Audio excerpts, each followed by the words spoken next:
reading wrap up for January. Looks like I was wrong. I didn't read just 2 books, which is good. And my goal for January was 5 books, and I've nearly done double, which is 9, which is great. Stuff, well, not one big thing did happen in January. That was right, I had an orthodontist appointment. But another big thing was obviously this, which if you have not seen, I did post a vlog, which I thought would be 5 minutes, it's actually 24 minutes. I'd suggest watching it though. I think the first section of me baking is kind of boring, and I do apologise for that, but I filmed it, so I figured I wanted to include it. And obviously at the show, I finally got the hoodie, so now we match.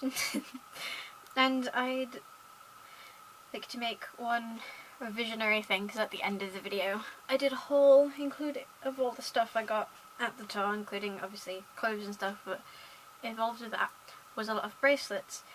And what happened was, the next day me and my mum went to the Dogs and Scones cafe, which is a dog cafe, and they gave me this, which is another bracelet that says dip.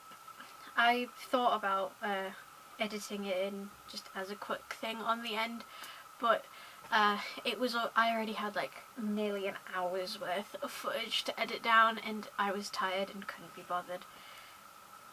And I don't think you can see it that well, but you might be able to see the print in the corner of the poster, but I've put them up on the wall and have rearranged some stuff, so that's fun. Has post-show depression hit me like a brick?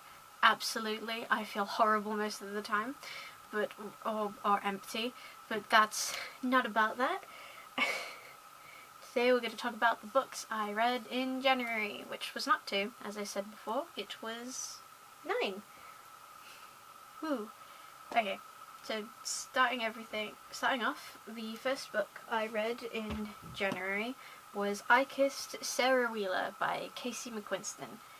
It's the same author who wrote Red, White and Royal Blue. This is their 3rd book out of the 4 they have written, and also considered their least popular book, which I can kind of gather. It's about this girl, what's her name, Chloe, who gets kissed by, funnily enough, Sarah Wheeler, and then Sarah disappears like after prom. So Chloe goes to try and figure out what's happening. They've kind of got like a weird rivalry that's sort of one-sided.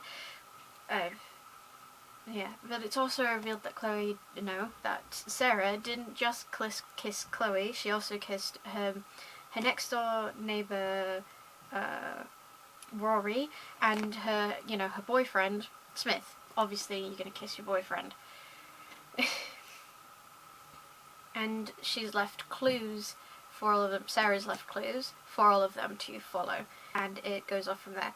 When I read this, my first thought was, this is a little bit like Paper Towns by John Green, but that was just my opinion. I think this is better than Paper Towns by John Green. Like, it's a more compelling romance, and I like the characters a little bit more. But as this being Casey McQuiston's, I think, least popular book, I think that's mainly because it's a lot more real, I suppose. Like, it's contemporary and a lot more YA in comparison to her other books. And don't get me wrong, all of their books are YA. It's just Red, White and Royal Blue is about adults and about a prince and the first son, so obviously not real realistic. Their second book has magical realism in it, and as such this is a very different vibe. I also think it was also, I think, a really personal book for it, but I'm not 100%, but don't quote me on that. But at the end, in the acknowledgements, if I find them, give me a second.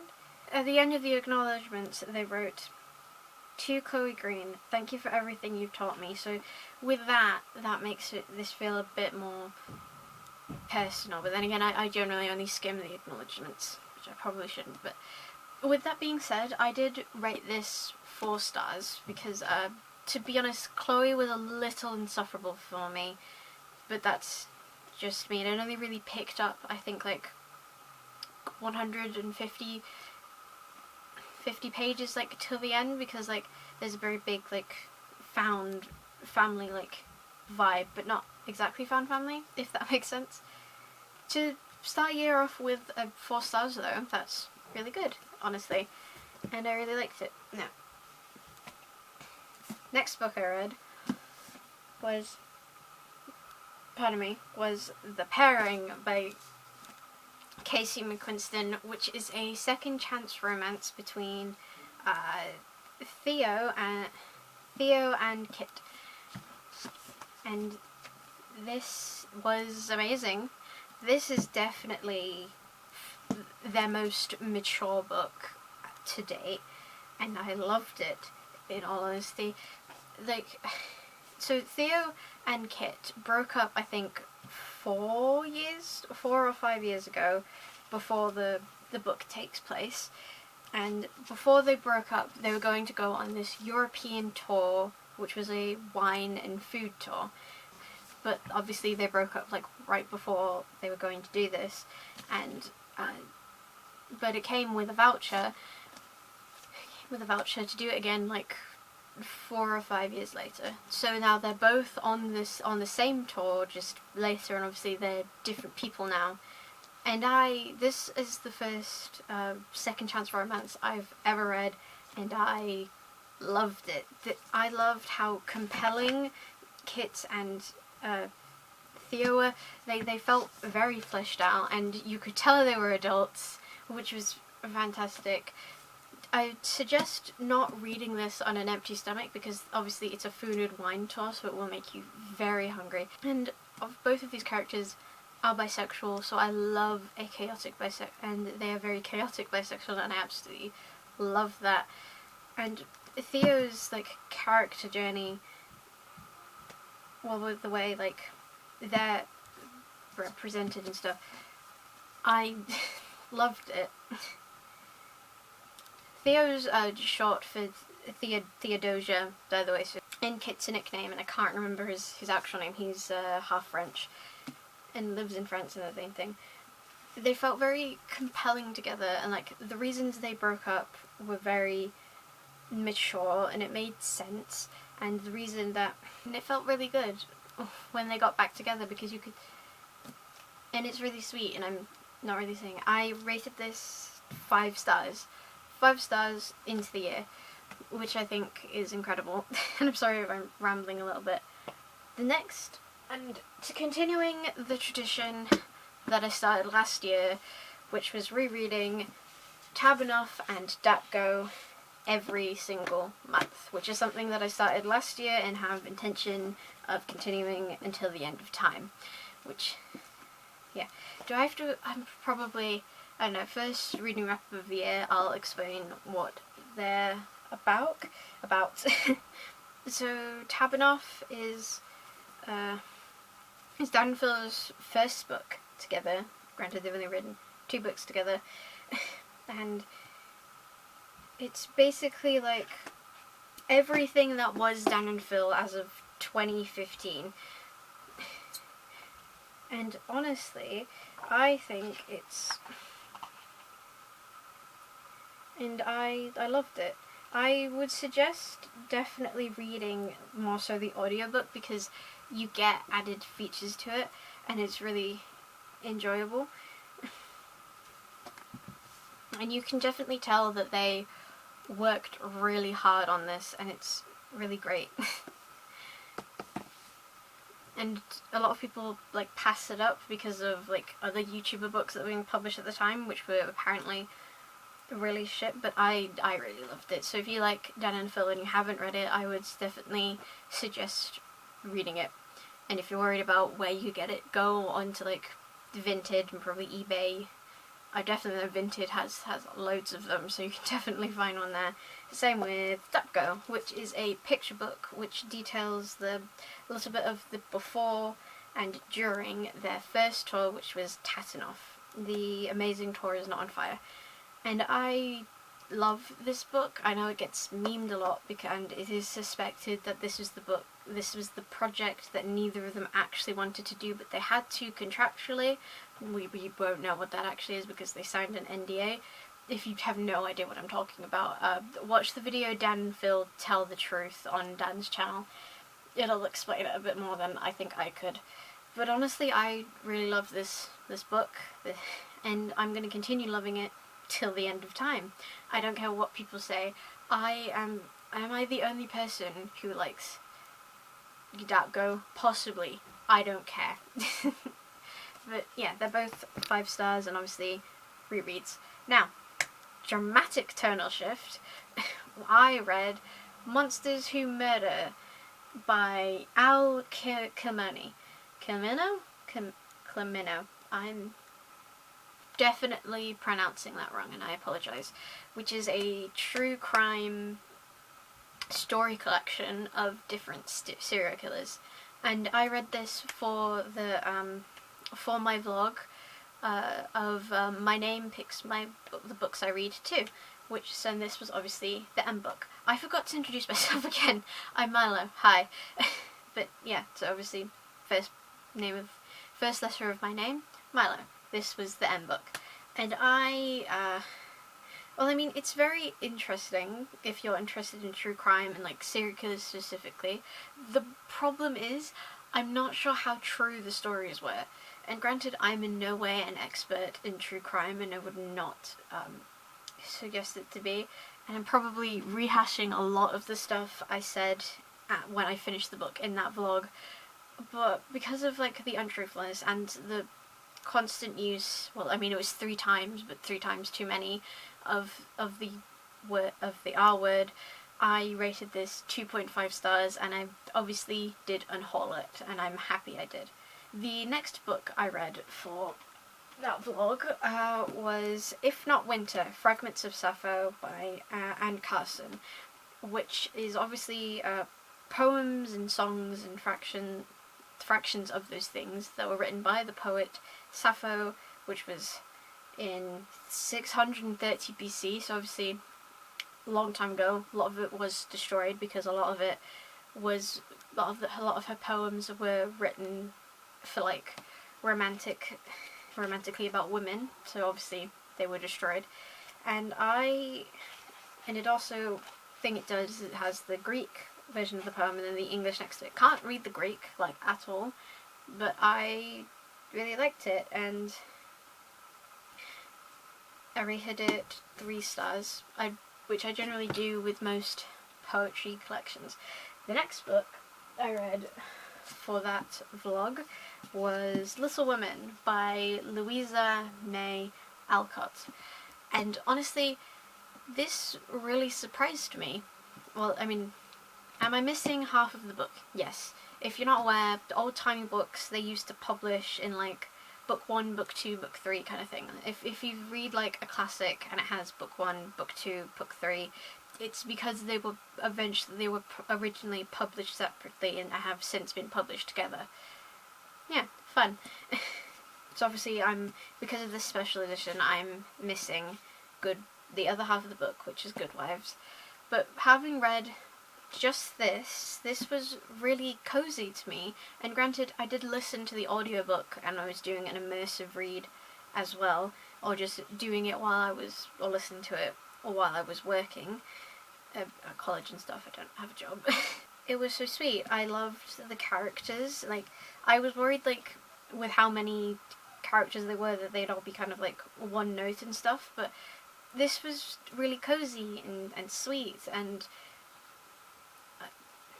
it was really nice. And considering my only other reference for books written in this time period have been Charles Dickens' A Christmas Carol and Pride and Prejudice by Jane Austen, which I didn't like, this was blown out the water of my expectations. I did only rate it 3.5 stars though, because again I am missing some of the book. And it didn't really give me that huge, like, it didn't give me like a 4-star, but I did really enjoy it, and yeah, that's basically it. And I'm still debating whether or not I continue the audiobook or if I, without Good Wives, because I do have the full audiobook thing and it's a really good audiobook as well. But I don't know. Let me know in the comments. The next book I read, and the last one for that reading blog, was Otherworldly by F.T. Lukens, which is about this familiar, what's his name, Knox, and this person, Ellery. And there's been a 5-year winter and they're set in a world with a 5-year winter, and Ellery and Knox make a deal to basically find out information. Well, Ellery wants to find out information to like stop the winter, and Knox wants to experience human experiences. And that's basically the plot. I remember I said and they meet at where Ellery works, which is a diner, which I found cute, and then the romance picks up from there. This book was honestly a little disappointing, but I don't know if that was the book or just how I am with YA novels as of late. And honestly, I don't know. But I found it, because the romance felt really rushed. It didn't really feel like they actually knew each other. So like when this really big thing happens to Knox and like Ellery needs to prove himself, I hope that's vague enough. It didn't really feel like the emotional thing that I probably should have of like Ellery having to do this task. Like, it needed, I think, more time, so it either needed to be longer or have a second book, and I don't think this author writes sequels, but I feel like it should have had it split, where they spend, like, a lot of time together in the human world, and then when they get to the specific thing where Knox has to leave, that is the second book, because I feel like they needed to develop that time more, time more together so that I can like actually care about what's happening, to put it bluntly. But Ellery's cousin and her girlfriend are adorable side characters, and I love them. Oh, that's something I wanted to say about the pairing as well. The side characters that Casey McQuiston write are always amazingly fleshed out, and I love them, and they could feasibly write, like, I don't know, a short story about like all of the side characters in any of their books, and I would happily read it because I know it would be amazing. But anyway, the last book I read on in January, which I literally completed on the 31st of January, is the 31st issue of Seraph of the End, and a lot happened in this issue, which is slightly confusing and I can't really go into because obviously it's the 31st issue and I don't want to spoil it for anyone. But basically in this series, there was 8 years ago, there was a disease that has wiped out the entire human population who is 12 and over. A couple of people have survived who are older than that, but majority of them are dead.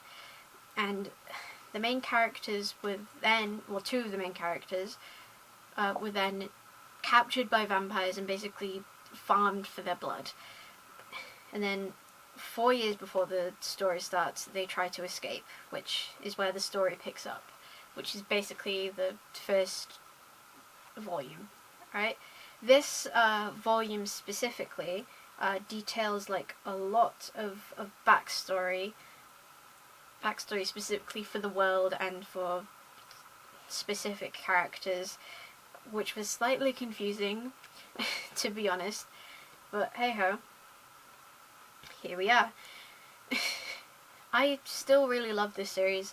Am I confused? Definitely, but I'm really interested in seeing where this goes and how it will end, because this is a series that has been going on for over 10 years at this point, and yeah, and if you've watched my what My Name Picks the Books I Read vlog, and I did say at the end, oh, my next read will be a 4 stars, because they all went up in rating slightly, so I was right. This book was a 4 stars, which is fun.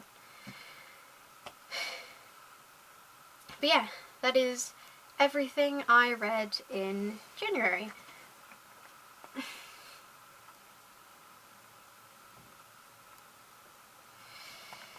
Whew. I do really enjoy making these videos, but I like doing them just as a monthly thing. I think was really good for me, and then occasionally doing other vlogs was good. But let me know if you want to do specific like reading vlogs. Like, I do plan on continuing the 100 book bucket list series, and doing like vlogs for each of those specific books, which will probably be spoilers. And obviously I have currently one more planned book for doing the how my name picks the books I read thing, but that won't be for a while. And I also at some point plan to do a spoiler reading vlog of the Percy Jackson series, since I have that. But yeah, I'm not sure what other things I'd necessarily do. I have one friend who might be watching who keeps suggesting burning books I don't like, which I'm not going to do for obvious reasons. I don't care if I don't like the books or not. Someone will like the books, which is why I'm selling them. So, you know, link in description for my Vinted if you're interested in buying Otherworldly, because someone else will probably like it. Was an emotionally high month with Tit in the background, and again feeling a little iffy still, so I don't know. So it might actually be this month where I don't read a lot. We'll see. But I won't like say anything because obviously I was wrong last month. But yeah, that's basically everything. Bye. Oh wait, no, hold on, I can't say bye yet. Please like, comment, subscribe, ring the notification bell, and I guess share other YouTube things, save the playlist. I don't know, I'm still really new to this. Obviously, TikToks will be resuming as always, and yeah, now I can say bye. Bye. Jumping in once again because I forgot to show off my reading journal, because I did do something with it this month, obviously, because it's the first month. So obviously I did show this off in my December wrap-up, which was these are the 25 books I want to read in 2025, and I have read that one, DNF'd that one, currently reading that one, which will be in next month's wrap-up. And then I've done, I've put in all of the books that I read last month corresponding to my star system, and obviously here is when I've put my rereads. And I've ticked off the tick for the series tracker, and I've added the books to my January reading like tier thing. Is it completely messy? Absolutely. And obviously this is the January thing, and here are the books I read. Despite my star system, I did put it in the wrong color, but I've done it around in a border so that it makes more sense. So here's all of the books. Obviously, I don't know if I need to do more than this, because obviously I have the wrap-ups, so I do explain my thoughts and feelings for them generally in those. And then obviously I've put here what I've reread. And then here I started a DNF page, which is obviously only got one book at the moment, and you know, it'd be nice if it kept that way, but it wouldn't surprise me if it doesn't. And then here I did a spread for Dapgo, because I wanted to, and I feel like this needs, Dapgo needs more, like, well, it just, like, needs more appreciation, because I love it, basically. And yeah, that's, and then over here, I put my series tracker continued, which I've just put here a book which I read last year, but I couldn't fit on my last page because obviously there was no room. The reason I did accidentally read the third book, which is technically because this is the first book, this is the second book, and then they've published a prequel, which is why it's in a weird order. But yeah, and then this is what I've put for February. It's very simple. Did I forget an R? Yes, it is not my fault that everything is spelled slightly stupid. But yeah, and then obviously I'll put what I read here. Now it's goodbye. And see you next month.